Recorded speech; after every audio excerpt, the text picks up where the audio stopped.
What's up, United? My name is Chad Cannon. I'm a senior at Providence, and tonight I'm going to be talking to you guys about how it's time to let go. Now, what I want each and every single one of you to do is to pick up at least two objects. It could be a water bottle, phone, keys, Bible, notebook, whatever it is. Just have something in each of your hands. Don't fight over it, Will. Then I want you to imagine that something is being thrown next to you or is being thrown at you, and the Holy Spirit's really tugging at your heart, and it's telling you that you need to reach out and grab this thing. This might be a blessing, a step of obedience, a word of encouragement. It's something that God has sent your way. And you'll find that when you reach out to grab it, you either can't or you can't hold on to it. Now, this is because you are either holding on to the things of this world, a past blessing that God is asking you to let go of, or something from your past or internally that you need to lay down at the feet of Jesus. Now, you guys can put your stuff down, and we're going to be transitioning to a story that illustrates what this looks like. And that is the story of Abraham and his son Isaac from Genesis chapter 22, verses 1 through 19. In this story, God asked Abraham to take his son Isaac up to a mountain and sacrifice him, which is a crazy thing to ask someone to do.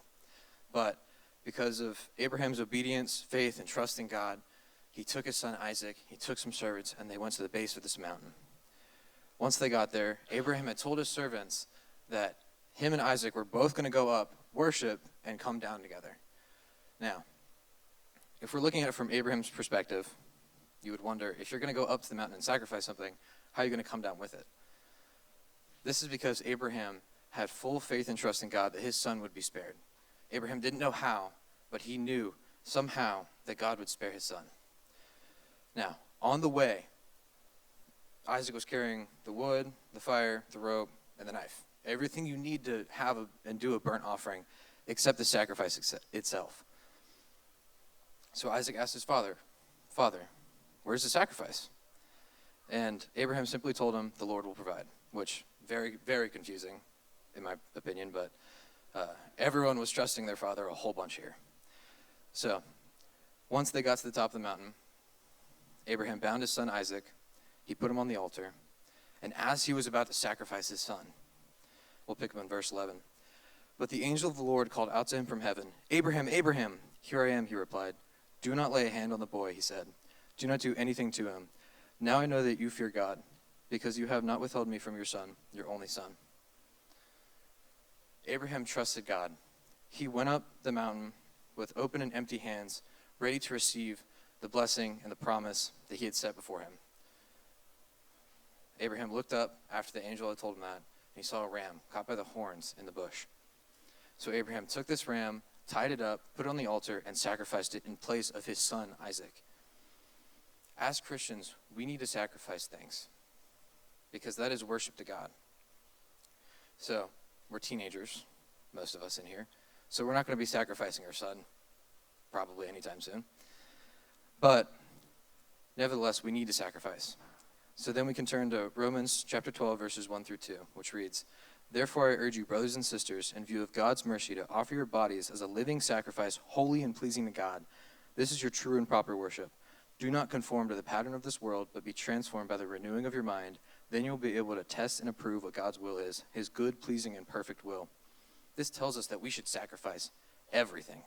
Abraham was willing to give up his only son at the time. God gave us his all. Why don't we do the same? He gave us his only son. He created this beautiful world for us. He created us. And we still turn from him and stray away from him every single day. So, I want you to now imagine that you and a person are very, very far away. You have to speak very, very, very loudly in order for them to clearly understand and hear you. But if you're very, very close to someone, all you have to do is talk very quietly, even to a whisper, and they will be able to understand clearly what you're saying. This is like our relationship with God. Abraham was very close to God, so he was able to tell and discern that this was the step of obedience he needed to take in order to walk in the blessing that God had set before him. The bottom line is, be willing to sacrifice everything for God. He gave his everything for us. We need to give our everything to him. We own nothing. We are nothing without God. We were created to be in a relationship with him, so we should be in a relationship with him. We shouldn't flirt with the things of this world or other things that we need to let go of. We need to have open and empty hands in our relationship with Jesus so that we can receive and walk closer to him, everything he has in store for us. Now, this is my challenge for all of us tonight. I encourage you to write this down. It's 2 questions. What do you need to let go of? And what step of obedience do you need to take in order to live fully surrendered to him? Thank you.